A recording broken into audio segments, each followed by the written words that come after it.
Of course, yeah. Well, thank you very much for having me. Yeah, so I'll get straight to it then. So Ivy essentially is a machine learning framework which takes on the slightly grandiose challenge of trying to unify all the other machine learning frameworks. That's kind of, in a sentence, what it does. It's a unified machine learning framework that can operate with any backend. Sorry, one moment. But actually, it can kind of serve two quite different purposes. So the first thing is it can act as an automatic code converter between frameworks. So this means that you can take any existing code in NumPy, Torch, TensorFlow, etc., and then use Ivy essentially as a transpiler to then convert this to any other framework. And then the second thing is it can be an off-the-shelf framework agnostic machine learning framework, basically. So these two different, slightly different use cases, but both unifying the existing machine learning frameworks. So just quickly on the motivation, and also I would just actually, to what Peter said before diving too deeply, add that given that we're quite a small group, we can keep this very discussional. So basically every few minutes I'll ask these questions and we can kind of go through in quite an informal way, really.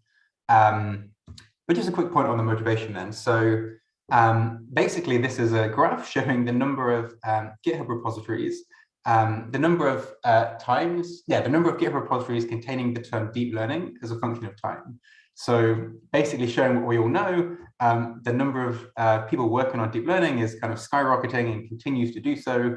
I assume the trend continues into 2022. I kind of made this a couple of years ago. And a lot of these repositories are written in a whole host of different frameworks. And this is great. I mean, there's lots of novelty and innovation, but the fragmentation is also a problem because you can't kind of build on some projects and there's a lot of overhead to converting code between various frameworks. When looking at the commonality, Python has become quite a clear front runner in terms of the kind of front-facing language that people develop in. Obviously, there was like Lua with Torch, and some that were then obviously pure C++ like Caffe, and C++ still has an essential role in the stack. But in terms of the kind of prototyping language, Python is kind of taking the lead. And essentially, Ivy is showing here, wrapping a lot of the most popular frameworks that are still in development and haven't become deprecated. So yeah, so this is kind of what we're showing here. And then just on to the setting. Currently, there's lots of different machine learning frameworks, each of which have their own ecosystem, their own set of very useful libraries and tools, which are completely non-interchangeable. So you might have some author code that's released and implemented in JAX, for example, or MXNet with Amazon. You then have kind of lots of libraries that then build one layer above these array-based libraries. Again, then if you're a TensorFlow user, you can't use PyTorch geometric, you can't use Cornea, and so on. And this is frustrating because in an ideal world, the whole ecosystem for the whole of machine learning would be jointly available to everybody. Not only would this make things easier today, but it would also mean there isn't such a long wait time when new frameworks become available before we can then start to have a rich ecosystem to use. It might be the case that something like JAX or maybe even a language like Julia comes out and one of the big things that stops people jumping on it very quickly is the lack of a very large community with a very large ecosystem. So if we can kind of find a way to port things that have already been done to new frameworks, then this solves, this enables us to make progress more quickly. And then with Ivy, everything can be used at the same time, and we can kind of solve this problem. So yeah, maybe I'll just quickly, I mean, I'll just quite often stop just to see if people have thoughts. So already I'll quickly say, does anyone have any thoughts on the points I've made?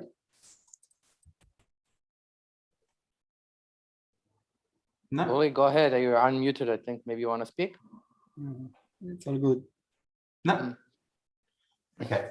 So I'll go ahead. So just fleshing this out with a particular example. Let's say that DeepMind release an awesome paper, Perceiver.io in this case as an example. What currently happens is basically a host of open source developers rush to essentially implement this code in lots of different machine learning frameworks, leading to lots of different implementations. And these are just a few examples for Perceive.io that was released in mid-2021. And yeah, lots of these get various amounts of popularity. Some of them are just like a small submodule in a much larger repository like Transformers and Keras, for example. Others have their own dedicated repository. But either way, there's lots of like reinvented wheels and lots of re-implementations of the same architecture. And then because the devil's in the detail with machine learning and deep learning, some of these won't train exactly. Some of them will have certain things in the paper that weren't covered, and they won't be stable because some high parameters or some initialization is slightly different. And then this leads to lots of issues, lots of pull requests, and possibly hundreds of developers spending lots of time iterating and trying to get to the bottom of it. And yeah, like this is me showing then lots of GitHub users getting involved in this. And with Ivy, we're proposing to essentially turn this possibly hundreds of hours process into a few seconds, whereby you take author original code, which in this case might be in JAX. You, for example, want to run this in PyTorch or TensorFlow, and you can then get a guaranteed identical computation graph directly in your framework of choice, and this whole process becomes irrelevant. And this is what we're trying to solve. So yeah, basically at the moment, Ivy supports NumPy, MXNet, TensorFlow, PyTorch, and JAX.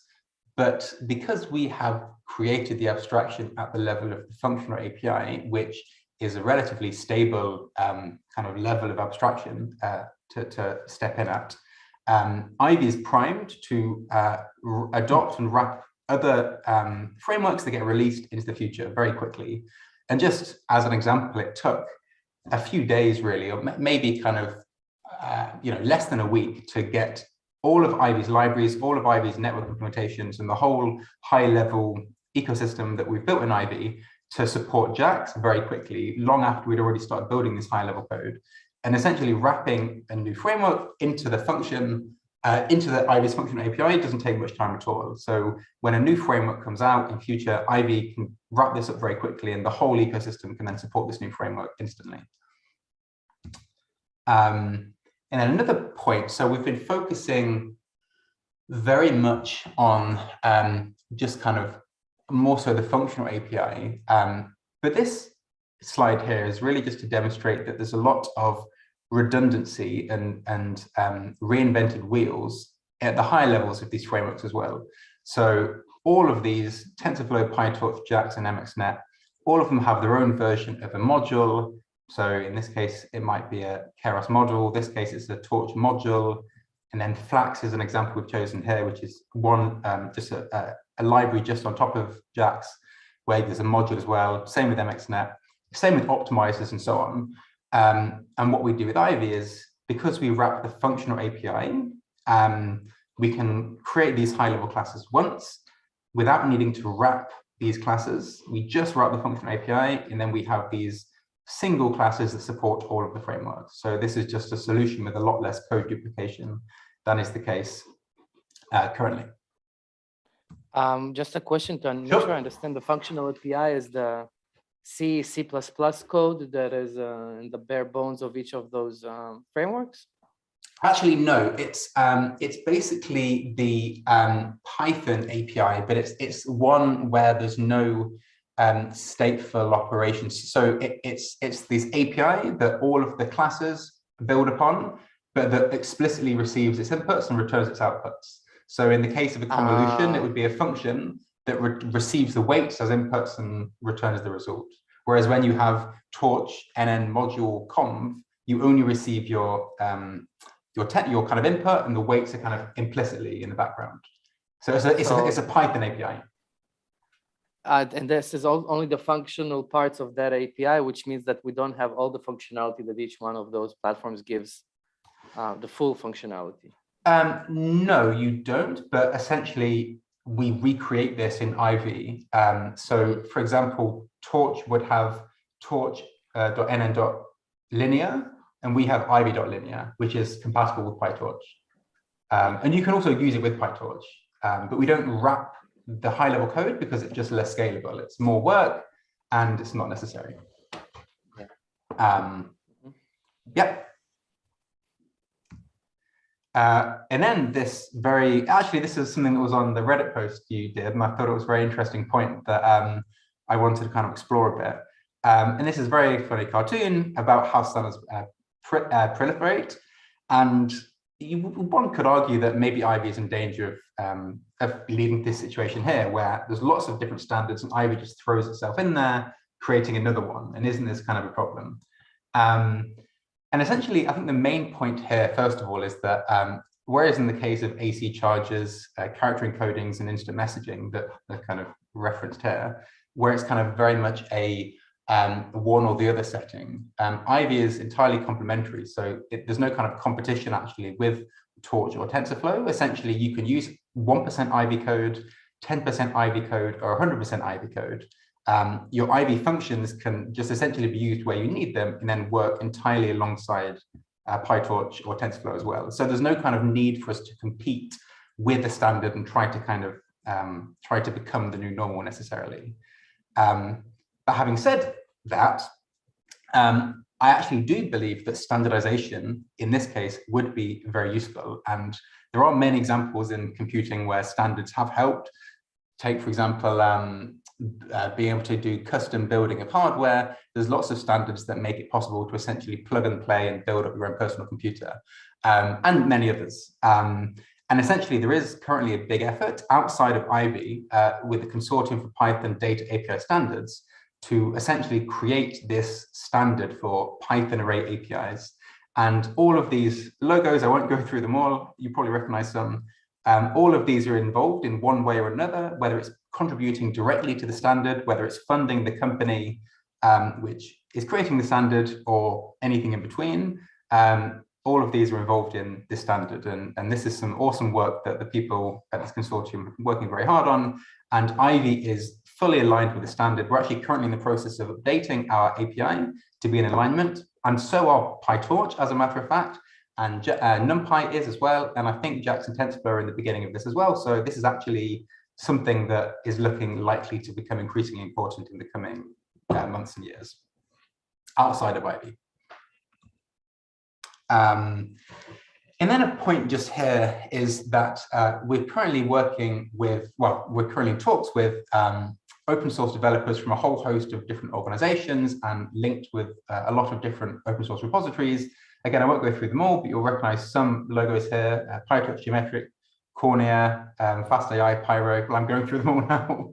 PyTorch Lightning, GradSlam, and BowTorch, these are, and many others who, yeah, are interested in using Ivy and would also be able to benefit from this. So all these frameworks are limited to supporting one backend framework, which narrows the user base, whereas with Ivy, you could possibly double the number of users. So this is something that's in the interest of people that create these libraries that are one layer above the ML framework, and it's in their interest to be able to reach a wide audience. So that's why we're talking in talks and looking to get Ivy integration later this year.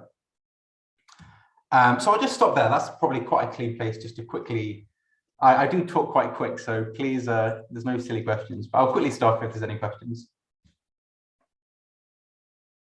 It also might be a sign that it's all making sense, which will be great as well. So no questions I see for now. I will say a couple of newcomers here also on the live YouTube live thing. Always surprises me. People prefer being on YouTube than here, but like, okay. Let's be more anonymous, maybe. Maybe I think it's more it's easier when you're connected from your phone or like doing something in the background, have just YouTube and not Zoom. Yeah. Those who are here, if you can turn on your video so we can see you, please do this. It really helps that personal touch of really seeing the people who are with us in the session. Even if you're doing other stuff in the background, it just helps seeing faces of people. Anybody who will have questions, please use your audio. If you can't use your audio, you can write in the chat either here or on YouTube. I'll be monitoring and asking for you, but do use your own voice if you can. And this is my small commentary. Yeah, I'll crack on for the time being. Yeah, absolutely. Also, you can interrupt me anytime. There's no problem. If I hear a voice in my earphone, then I'll stop and I'll answer any questions. So. Okay, so now just a point on the design.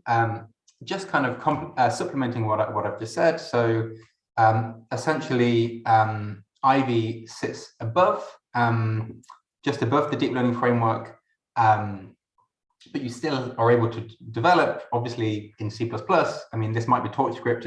I've used C++ as an example, but you can develop in the native, in the kind of lowest level code, or in the framework itself, or in Ivy, because Ivy kind of wraps this functional API. So there's no kind of closing off, and there's no constraint on what level through the stack that you develop at as an Ivy user.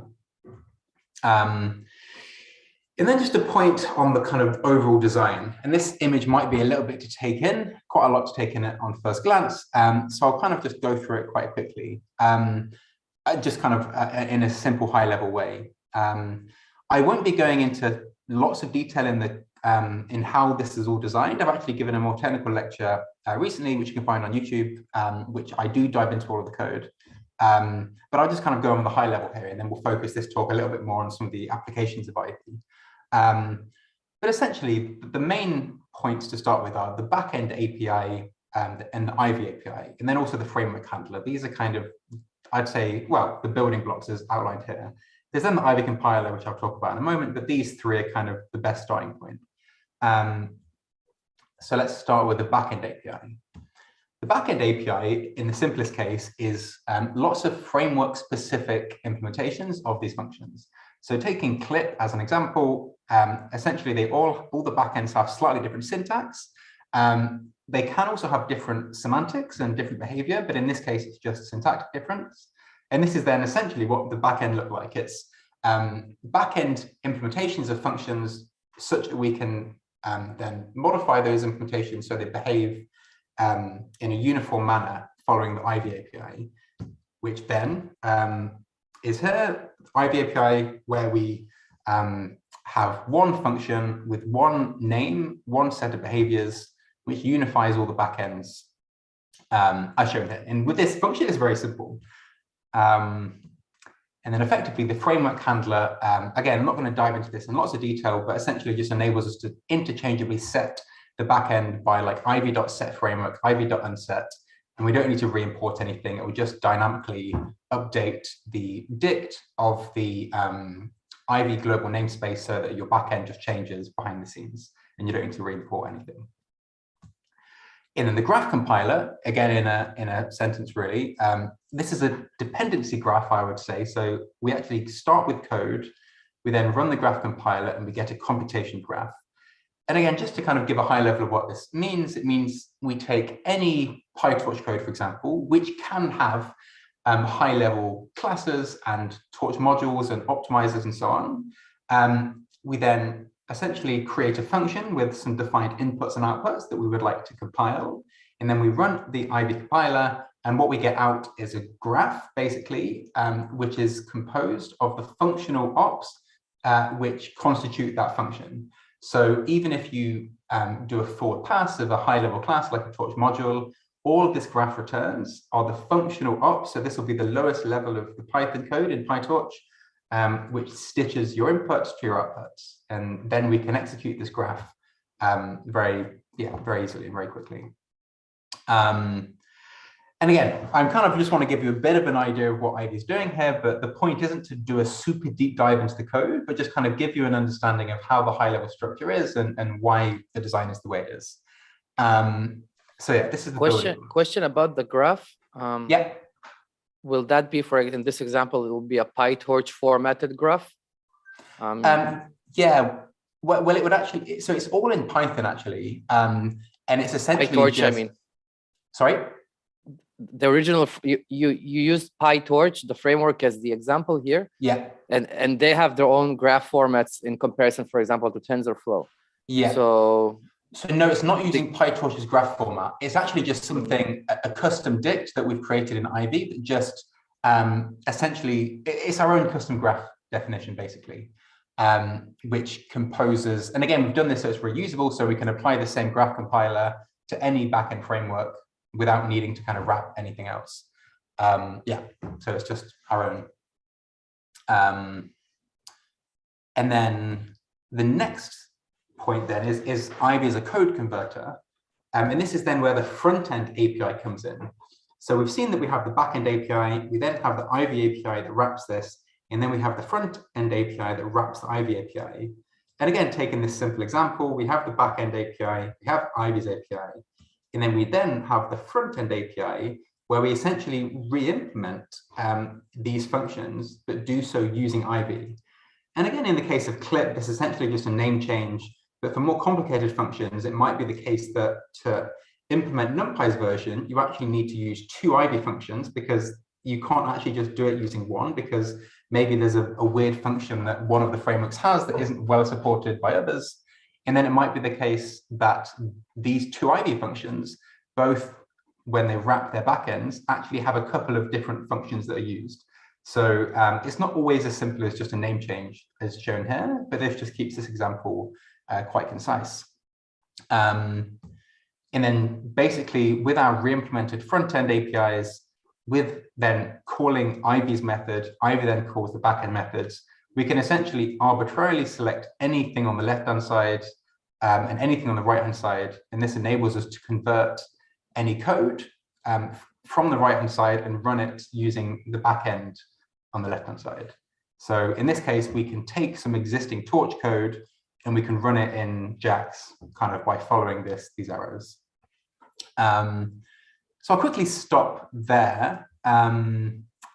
Just again, quickly just see if there's any questions on that. No? Awesome. So then moving on. So then going through quickly Ivy as a framework. Again, I'm kind of not going deeply into these. And actually, I would also just say again, if you go on our YouTube channel from the website, I gave a lecture at Oxford last week where I did for an hour dive deep into all of this. So please check out that lecture if you want to really see all of the code, how this all works. But again, this talk is a little bit more focused on the applied side. So I'll just quite quickly go over what these three things are here: this Ivy container, the Ivy stateful API, and the Ivy array. So the Ivy container is essentially a souped-up dict where we can store the weights of a network. We can store kind of a batch, an arbitrarily nested batch structure with lots of leaves, which contains images and RGB images, depth images, and posers, and so on. And we can then recursively apply the same function to every single item in this nest. So every single array, for example. And this is a very useful structure that enables us to, for example, do a gradient update of weights and gradients by just using the addition operator on these two, which I'll go in an example in a moment, but it enables us to do like weights minus learning rate times gradients, and these can be containers that then apply this recursively to every single weight in the structure. Also used for configurations as well. The Ivy stateful API then has these kind of modules, optimizes everything that everybody's used to in Torch, and Keras, for example, is another kind of stateful API that's used by TensorFlow. So this is the like higher level objects. That means you can define a network, you can train it, you can run it, and you don't need to explicitly pass in all of your learnable weights back and forward everywhere. And then finally, the Ivy array is just the array class used by Ivy, which wraps the array class of the backend framework and ensures that the array follows, it kind of has unified behavior when you apply operators on the array, and it also implements all of the Ivy methods in the functional API as attributes. So you can do x.reshape, for example, or x.expanddims and call the method as an attribute on the array, which again is possible in Torch and NumPy and others. So we kind of make that possible in Ivy as well. So now, just quickly, which anyone else is welcome to do, no obligation, but if you now, for example, just quickly open up let-unify AI, I can now just going to quickly go through a Google Colab. And again, you don't have to, you can just watch the screen if you want, but you can also do this yourself if you would like. So then on the README, it says also check out our Google Colabs. If you click on that and then go into Ivy, basically, and then click Ivy again, then basically we show a really simple example of training a network using some of these these kind of high-level things I was talking about. So we can then just get, sorry, just to show you what I mean. So just some of these stateful API, the container and IV array, this is kind of what we're showcasing here. So you first of all get everything installed. Maybe you should have run this before, actually. Don't be waiting around for the install. And then import Ivy. You then set your framework. This can be anything. You can put TensorFlow, JAX, MXNet. You can't put NumPy because NumPy doesn't support AutoGrad, but you can put any of the other backends. You then set your framework. And then here we define a model. So you can see, similar to Torch nn.module, we like subclass, we derive from ivy.module. We then define a couple of linear layers. We call the constructor. We define the forward pass with a relu and a sigmoid. So very similar to the standard way that models are defined. We create the model. We also create an optimizer, again, very similar to optimizers and other frameworks. And then this is a simple example where we just have like a dummy loss function with a fixed input, a fixed target, and then go through the training loop. And yeah, the key thing here is we have this execute with gradients. So this is all kind of done in a functional manner. We have our loss function. We explicitly pass what we're computing the gradients with respect to. So this is the model.v, which is a container containing the weights. We then get the loss, the gradients, which is what we then need to use. We then do the mod optimizer step where we pass in the variables, we pass in the gradients. So we kind of do this explicitly, a bit like inspired with JAX, where everything's functional, makes things much easier to debug. So things aren't hidden behind the scenes. We can really step through the code and find, see everything explicitly being updated. And then we get our new weights and we continue to go through. Is this functional because of user perspective or because of implementation, framework implementation perspective, where the architecture of the code was easier to keep this type of interface functional? It's well, so it's a couple of things. So I mean, so JAX, for example, is fully functional. So you kind of have to do things like this at the lowest level, and then things like Flax and so on that build on top of this. So we needed to do things in a functional way to be able to support JAX, for example. But it's also just a much cleaner way. I much prefer being able to, if I want to, be able to step through the code and see the gradients, like print them to screen, manipulate them to test things out, run some analytics on it, and so on. Same with the gradients and everything. So we kind of decide for our design choice that this is quite a nice way to do things, to explicitly find your gradients and explicitly pass them. But you could build your own like one layer above this class that hides this from you very easily if you wanted to. We haven't done that, but people could extend it to do that and change this for loop a bit if they wanted. But yeah, so it's kind of a design choice to make things as kind of explicit as possible. And even this is hiding some things. I mean, optimizer here is Adam. Adam is stateful. It tracks these two states of your weights and has some kind of momentum. So there's still things happening behind the scenes even here. But yeah. Okay, so that's just one example. Again, I'll quickly just check if there's any questions on that. I'm assuming that generally that's unlikely. Okay. So I've gone through a training example there. So then there's these two extensions. There's the applied libraries and Ivy Builder. And again, for the purpose of time, I can't go through both of these in full detail, but I will go through Ivy libraries, the applied libraries, and go through some particular examples. So just at a glance, these are the Ivy libraries we have. So there's mechanics, vision, robotics, GIM, which is differential RL environments, neural memory, builder, which is kind of convenience functions, a bit like PyTorch Lightning, and these kind of things that sit one layer above and just make things very easy with very few lines of code. Models, which is in early development, where we're going to have a whole hub of pre-trained models written in Ivy with multi-framework support. And then ecosystem will just link to many of these third-party libraries that I mentioned at the beginning, such as PyTorch Geometric and Cornea and lots of others, whereby we can link to these projects that are using Ivy in one way or another. So I'll start off, and we'll do for this talk kind of focus on mechanics, vision, and robotics, because we can't go through everything in full detail, and we shouldn't. So we'll focus on these first three more. So again, I'm going to quickly dive into a collab and go through this one pretty quickly. So yeah, let's go ahead.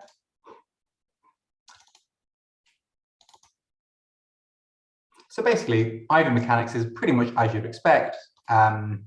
We basically, actually, I have already run this. So I don't think I need to run this dynamically because it's running a bit slow at the moment. But you by all means can. And again, if you want to, by all means, load this up yourself and have a play around.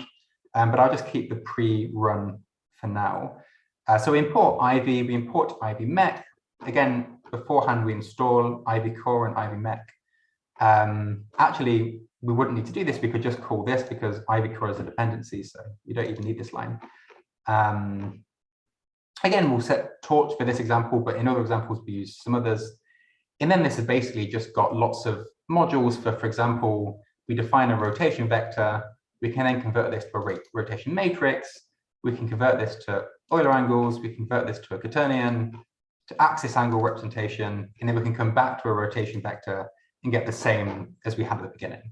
The important thing here is that obviously these are functions which support full batching. So you can have arbitrary sizes with arbitrary leading batch dimensions. And all of these, of course, then support gradient computation as well. So given that these are in machine learning frameworks, we can pass gradients through all of these conversion functions, which, as we'll show in an example towards the end, where we do path planning with a drone and with a manipulator, being able to pass gradients through these mechanic conversion functions is necessary.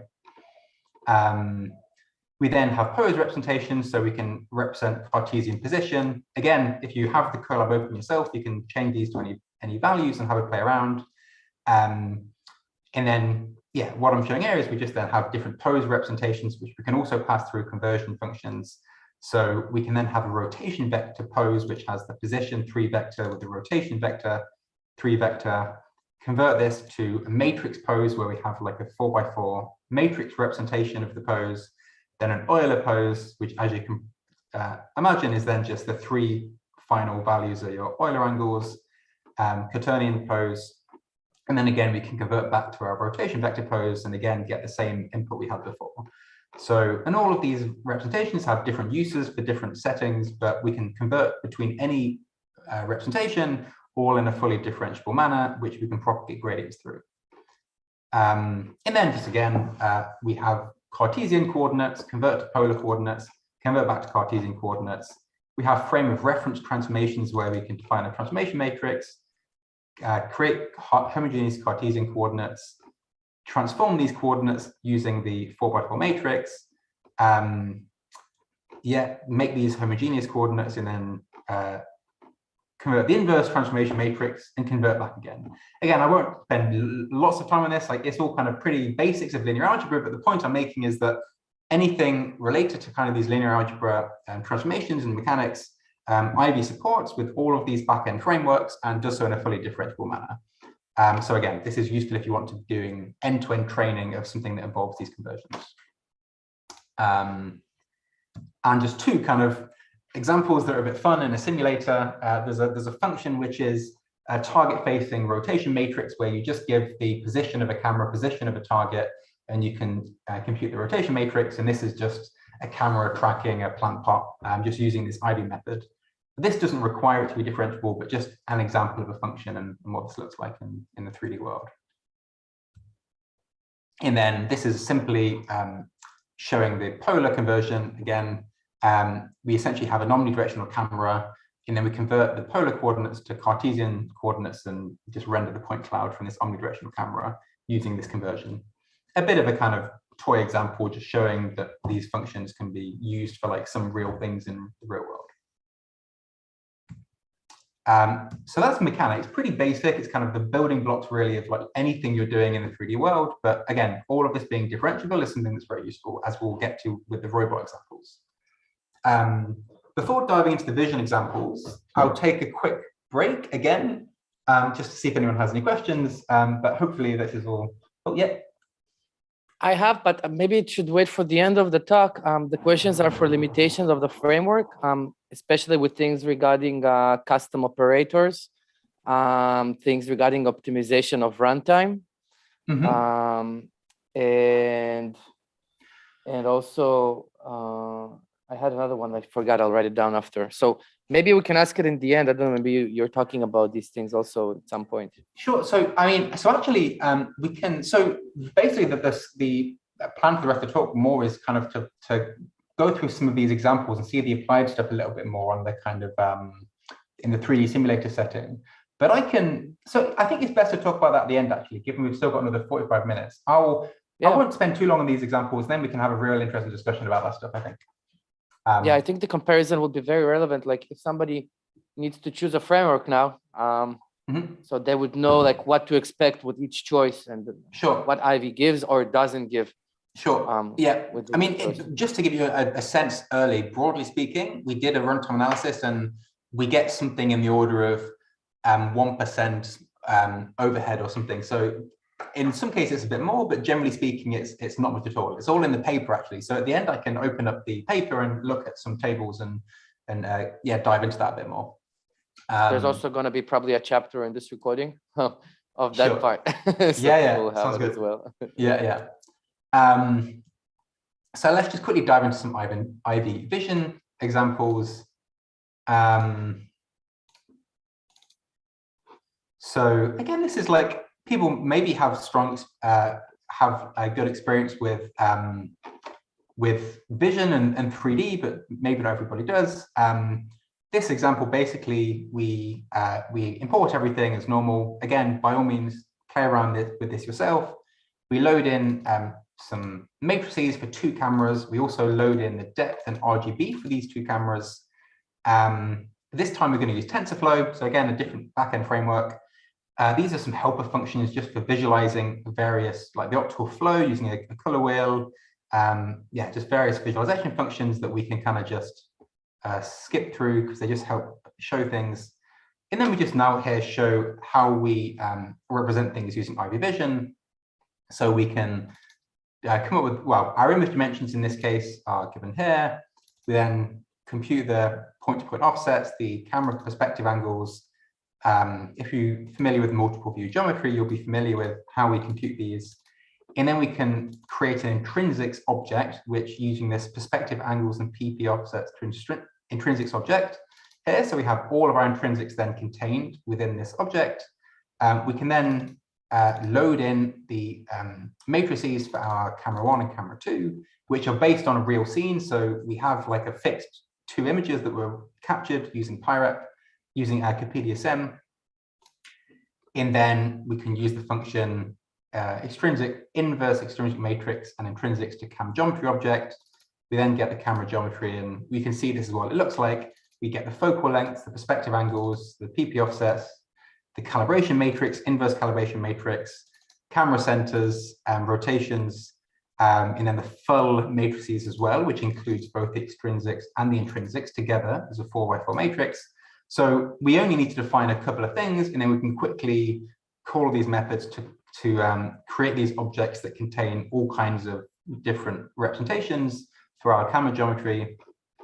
And this is quite a fundamental object, this camera geometry, because it gives us these representations that are useful for different functions. So it's a very central kind of container that we use for anything in the library.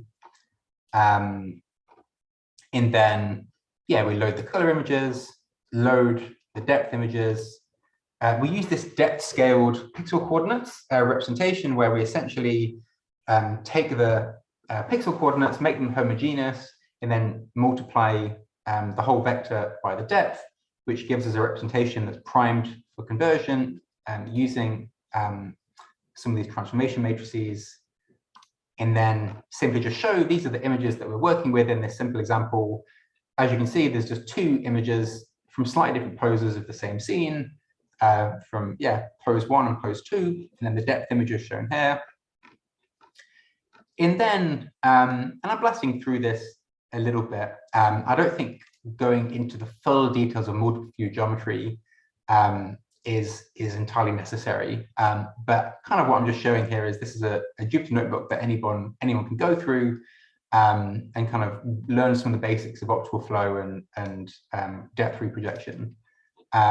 What we do here basically is we compute the optical flow using this flow from depth and camera matrices, and then we can recover the depth again using the optical flow using this depth from flow and camera matrices. So basically, we have these functions to easily convert from optical flow representations to depth representations, and then recover the depth again. And this is very useful if, for example, you have an optical flow network and you would like to use this to predict depth. This is a function that you can use. Or if you would like to predict optical flow from depth, then this is also something. And in both directions is very useful. And again, this is fully differentiable. So if you want to actually train through your conversion and you want to actually like predict optical flow, but then what you care about at the end is depth, you can end-to-end train entirely through all of these conversion functions, which is good for end-to-end training pipelines.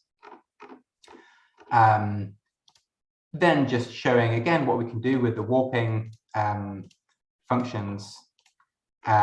We can then do arbitrary warps. What we do here is we essentially do a forward warp and inverse warp rendering.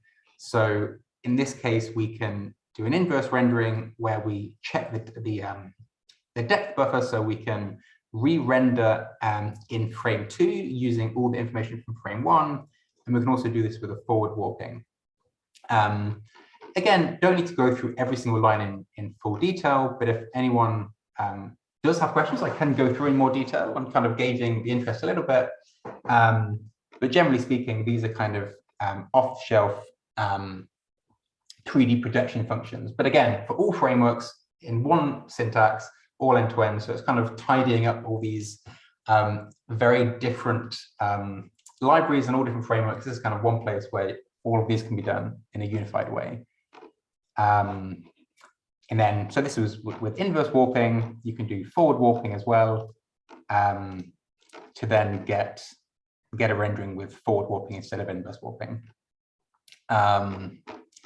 And that's kind of some of the basics of the vision library. You can then use this with much more applied examples where here we do a voxel grid creation. This is another thing that I didn't talk about in the Jupyter notebook, where we can get RGBD images with poses as well, project all of these to a voxel grid and create a voxel grid that can then be passed into a network and trained, for example, all end-to-end.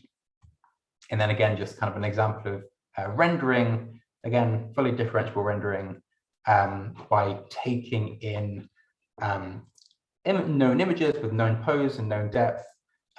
We then want to render what this looks like, and we do so using the information contained in these 3 top images. This is what the ground truth image would look like, and this is the rendering that we get using a depth buffer or using no depth buffer, all rendered just from these 3 images. And again, all differentiable. So I've kind of then gone through the applied stuff a bit more here. I can stop again before diving into what's hopefully a slightly more interesting set of examples that are much more applied and focus on getting a drone or a robot to essentially navigate through a room. I'll quickly stop again just to see if there's any questions. In the meantime, I will say I'm most curious for the builder part. I think the models as well. You did mention that you spoke about the internal parts at a different YouTube talk. I will want to ask a bit something still about the internal, just like out of the curiosity. But that's on my end. I don't know with other people in the audience, what's their interest. Also on the YouTube chat, I'll be following. Sure. Yeah, so in all honesty, this, given the kind of description that we've given on the page and the 2D, 3D focus and everything, I actually had made this talk a little bit more focused on the applied side. But by all means, so the builder, I think, probably is something that there isn't necessarily the best resource to explain this in the best way currently. But I definitely can. I think I won't go through the details of this. I'll quickly just show a couple of examples, and then, to be honest, for the last 30 minutes, we can actually have an open discussion and go into all of this. I think would be a really good idea. Yeah. So what I'll do then, I won't go through the Jupyter notebook, which people are very welcome to do themselves.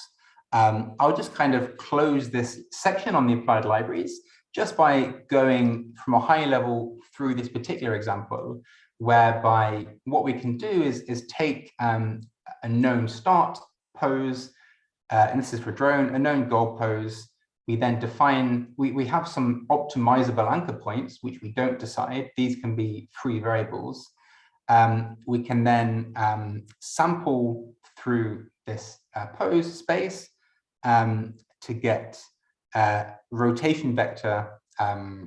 So kind of, yeah, using these anchor points, we can then sample a spline path. So we get interpolations through this space in 60 pose space. We can then convert this to a matrix representation. So we then have an interpolation through matrix space. And in this case, we take 100 points that we sample on our interpolation. We then, let's say, have 5 drone body points. We can then essentially use this matrix to convert this into a trajectory through world space of these 5 drone points. And then let's say we have some scene, maybe we have like sine distance cuboids of this representation. And then we can essentially do a cost function that's the sum of these sine distances. So we want things to be far away from objects, which is good. We also want to minimize the length of the path. So we essentially have some balancing between minimizing path length. We want to also increase the distance from objects. We add these together and then back propagate through this cost and back propagate right through to our free variables, which are these 2 like nodes in the spline. And this then enables us to basically start off with a straight line path and then incrementally move those nodes until we get a free path, and then move from the start pose to the final pose. And this is something that's is similar to Chomp and some others, where, yeah, it's essentially gradient-based motion planning. But again, this is something that can be done using composition of a few simple IB functions and can be run with any backend framework. And then we can do something similar. While this image was specific to the drone, the flow of logic is pretty similar. In this case, we're optimizing the nodes in 6-dot joint space. So we have 6 degrees of freedom, and we have starting joint angles and the target joint angles. We have free nodes for the spline that connects them, and then we can back propagate through to minimize this loss that we defined. So we're far away from the object. And this is kind of where we bring everything together. We get like the mechanics library where we do need to back propagate through our pose to matrix method. It's necessary for this to be differentiable. We then have these robot classes and similar examples can be given in the vision library too. But I will then blast through this because we then talk about differentiable environments and all kinds of different differentiable examples in these various libraries. We have neural Turing machine where we can train a network that can learn to copy, which is something NTM can do. We have that implemented. This is a egospheric, a neural architecture for egospheric spatial memory that is a paper I published at ICLR last year, where you have this kind of egosphere built around the agent that can move around with the agent as it moves through the world. But yeah, so then this is kind of then where I wrap up the talk, which is again more focused on the applied library side. But given that Peter's got some really interesting questions diving into the framework itself, then we can, I think, spend the end kind of just exploring all of that in quite an informal way. So, I mean, the last points are just that I will just kind of wrap up actually with the points, just the first of which is if anyone's interested in helping, we have quite a clear kind of road map for what we're working on currently. And we're at the moment getting a lot of interest in our Discord server. We've got about 450 participants now. We've got like 250 forks and a lot of people working on this exact roadmap. We're first going to standardize with a consortium for Python API standards so that we're not, as the comic strip showed, becoming a 15th standard over the 14th. We're very much adhering to the standard. So we'll be the first machine learning framework to fully do so. We then need to finish implementing framework-specific front ends, which is necessary for code conversions to be enabled.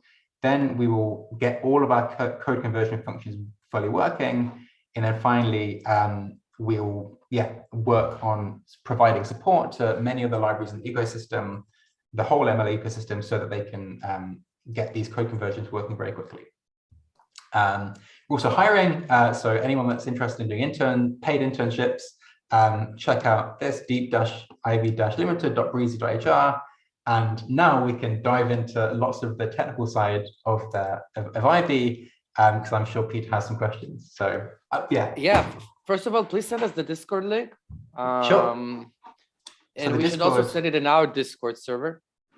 Yeah, sure. So the Discord actually is visible directly from the page itself.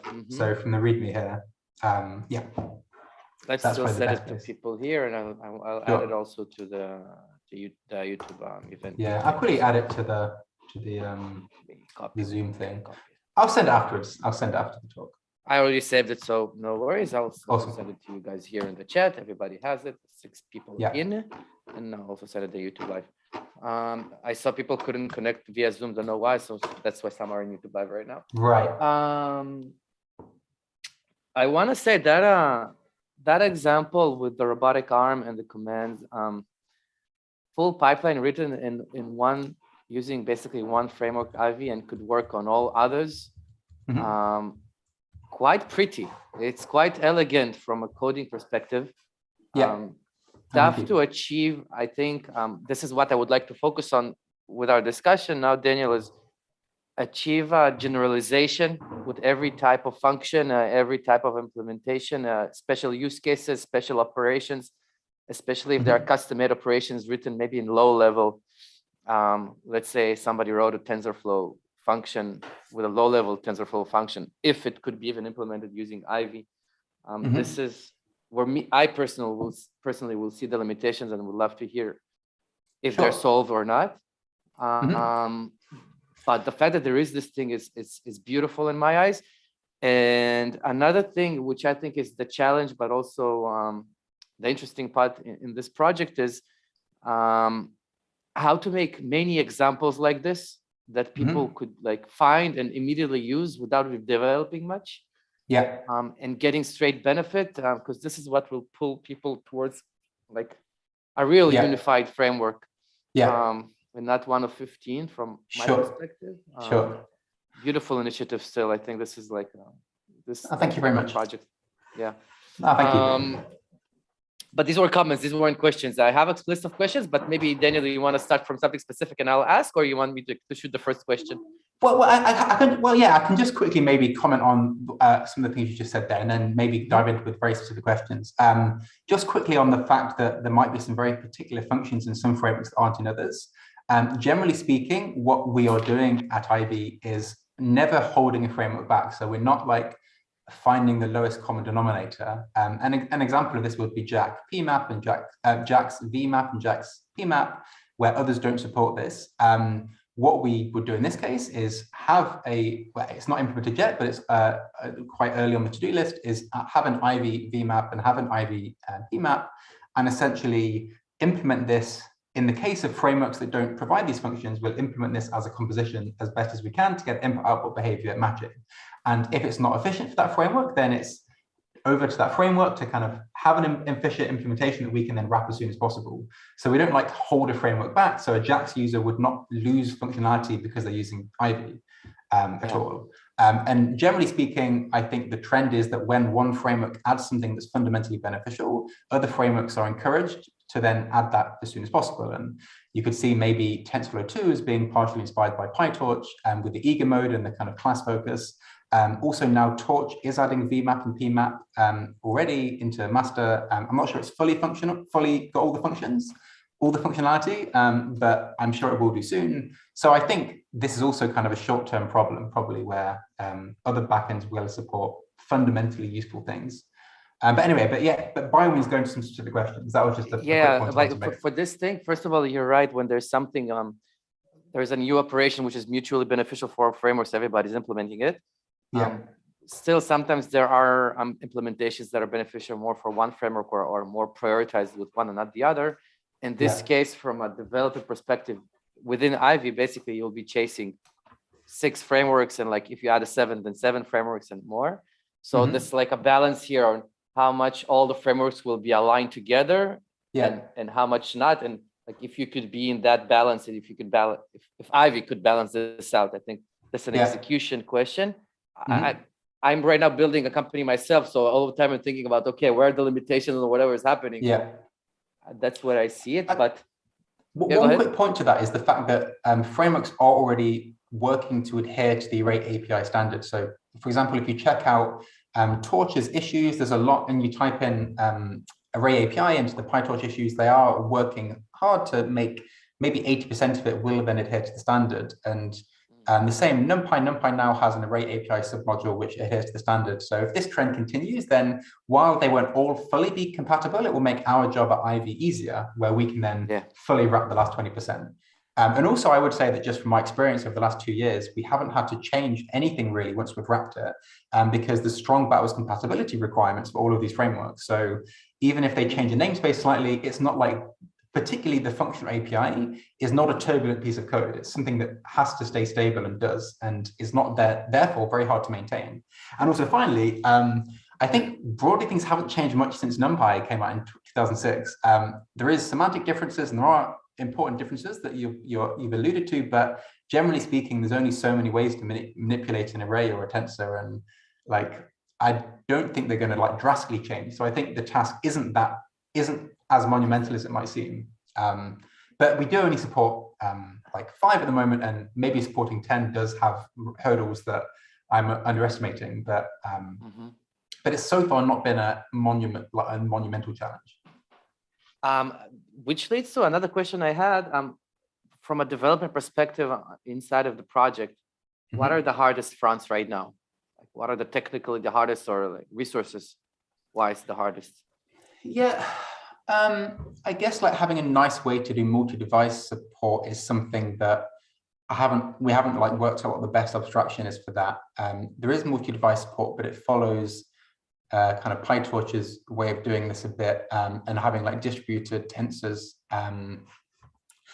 and using like Torch's multi-processing module in the backend, and how that kind of. When you're saying multi-device, you mean different types of device, or having several devices communicate at the same time? I mean like multiple GPUs.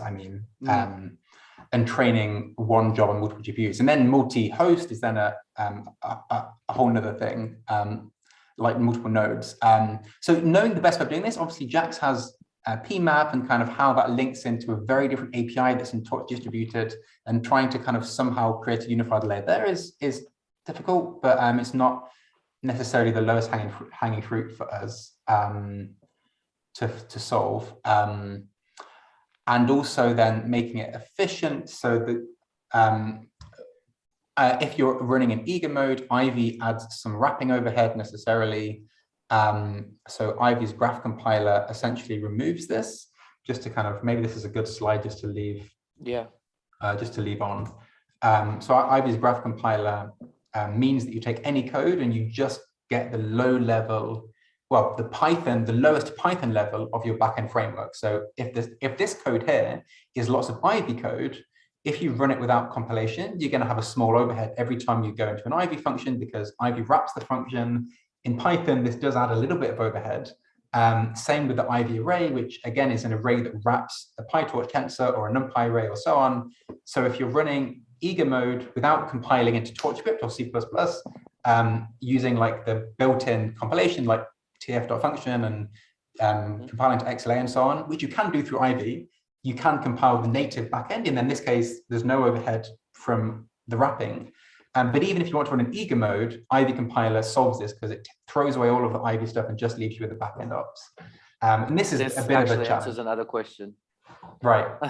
Exactly. Okay. And this introduces another challenge you mentioned. I'm sorry, I interrupted you. Well, just getting this compiler, writing one compiler that works for every single backend framework and removes all of this Ivy wrapping overhead is probably one of the more involved bits of code, because it's you need to monkey patch the backend, and getting this working is more complicated than just implementing the backends and stuff.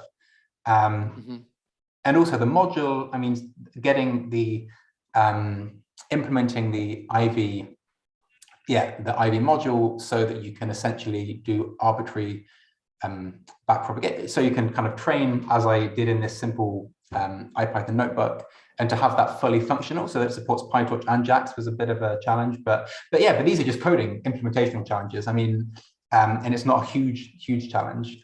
So far, there's nothing that's been like a complete kind of, I don't know, like completely got me unable to do it. So. Actually, I had a question which you answered while you were talking exactly about this thing, was when you're working, let's say, with TensorFlow backend, how is the graph calculated if it is a TensorFlow backend? But basically what you're saying is, if you're working eager mode TensorFlow backend, then the graph is really TensorFlow graph. But if you compile not in eager mode, then the graph compile is actually an Ivy graph, right? That's the difference? Yeah, exactly. So there's two different ways to compile. I mean, the name currently is like compile and compile graph, which is slightly arbitrary, but compile just wraps the backend compilation function, which might be creating a graph that can be run in Torch script. It might be creating C++ or CUDA or XLA, and this is just an Ivy compilation function that basically just immediately wraps an existing compilation function. And then this graph compiler is something else which can compile a lot more code. I mean, for example, compiling to Torch script requires things to be fully type hinted. You can't even have unions or optional, I don't think. Everything needs to have an explicit type in the function. It's quite hard, therefore, to compile arbitrary Torch code. Whereas this compiler is much easier. Kind of this can compile anything, really. So it's a good intermediary. It's also necessary, I should say, for conversions, because if you want to convert arbitrary Torch code, we don't want to re-implement everything. We want to re-implement the functional API here. So before we do any conversion, we first run the compiler, extract this graph from whatever code you've run, which is just the functional ops, and then we convert this graph. So this is also important for the conversions. Another question is quantization. Do you have any quantization logic happening? If so, how does it work with the different frameworks? So sorry, I mean, do you mean, for example, like casting to a low resolution data type, for example, like to float 8 or something, or 16? Exactly.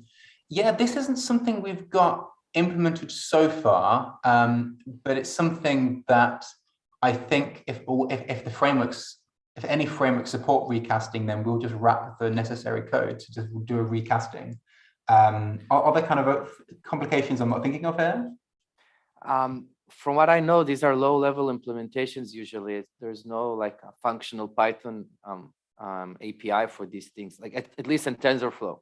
Right. I guess then this is something we've not addressed yet, but I would think that either we wait until there is a functional API, because presumably when these things become more common, you will be able to just tf.cast to a float 16 or a float 8 or something at some point. It will just be exposed. If it's not exposed, then we can, I guess, work out how important this is to users and maybe try and wrap it in a slightly different way. But so far, we're kind of just sticking to the functional API, and this is kind of what we're using. I understand. And like a more strategic question will be like, what's like the vanilla best type of, let's say, use case or let's say business case that would make the most benefit out of Ivy in your eyes? Well, I think long term we have obviously high hopes that Ivy can be a go-to framework alongside TensorFlow and PyTorch with no reason or no kind of downsides, and it's not, there's no runtime overhead. It's just another framework that actually you can write your code once and run it with any backend. But that's not a realistic short-term ambition because it's still early, it's still small, it's still gaining traction, and I wouldn't blame anybody for not like trusting it as much as PyTorch or something in their dependency stack, of course. So what's a more realistic kind of short-term goal is actually to be able to provide benefits to everybody today by focusing on these conversion abilities. So that would mean that we can take any framework like, I always use the same examples. I mean, there's any, but I don't know, PyTorch geometric as an example, be able to take any code from there, any of the functions, and then enable anybody to be able to run them. And I think this is something that can then be benefit today. The other thing then would be to work with people who are developing open source implementations of kind of state-of-the-art models and work with them to implement these in Ivy so that they don't need to implement more than one of them. So I think the code conversions is where we can kind of benefit big popular libraries that already have huge traction today, because we don't need to rehaul their whole code base and re-implement the whole thing in Ivy. And they don't want to do that yet, understandably. And we also don't want to have to do lots and lots of work before we can have an impact. So that's where code conversions are important. But for kind of new network implementations, this is where the model hub is more important, because it's not as much effort and you can implement a network in a week or so, and then this is fully supports all frameworks. So I think these are the two fronts. We still do have some milestones internally to hit first before these conversions are possible. We're working hard on that and anticipate that that will be ready by summer or something. So I think that will then have a big impact when we then really start to work with people in the open source community who've got libraries who then want to support multi-frameworks using Ivy. Yeah, so these are the two avenues I think that people could have most impact, most benefit in the short term. And then, you know, long term, we would then hope that that can give us stepping stones to then maybe be more widely used as a kind of go-to framework, but let's see.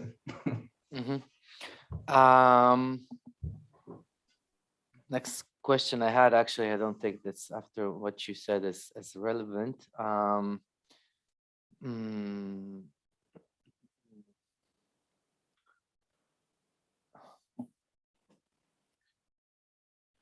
So my question is like what I'm trying to figure out, but I think you answered most of the things. I'm trying to figure out like when I should be currently wary of using Ivy, or what thing I would think of maybe I should be using it, but it would be a mistake.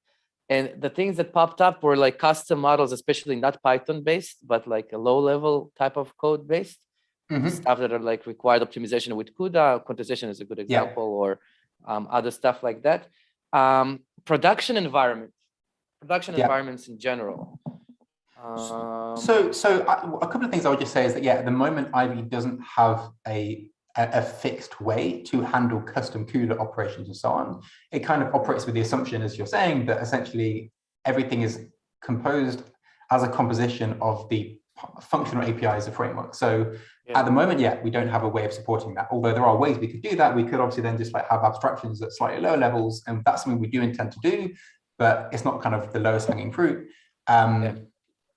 So that's true. And then as for production, I would say that generally, I mean, we're generally focusing on the training side. Obviously, ONNX has the ability and is focused more on the kind of framework agnosticism for deployment, but is more limited to a particular subset of kind of neural network specific layers. So we want to obviously kind of unify the whole function API, so a much broader set of functions, and focus more on training. So this is kind of where we differentiate from ONNX. And I would say, obviously, so another point is that while there are kind of small runtime overheads, up to 1% or so, these runtime overheads don't come from kind of the wrapping or anything like this. It's more just that you have this like translation layer. So maybe sometimes when your function is in Ivy, you have, and then your backend is TensorFlow, maybe your function has an extra tf.reshape or tf.transpose to kind of get things to fit this API, to fit this call signature. So even then when you do tf.function and you compile this all, you might have like written things in a slightly less efficient way because you've kind of fitted into this unified API. But this, in our experience with it, testing with all of the libraries, and we did, I can get the paper up in a moment, but we did an analysis on all of this, and the runtime overhead is generally less than 1%, and in most cases kind of a fraction of a percent. And even if it is 1%, I would say there's still a place and there's still a usefulness to kind of be able to test state-of-the-art models and save yourself possibly weeks of development time for what might end up being a 1% runtime overhead at training. Is still something that's worth it, I would say. Super interesting.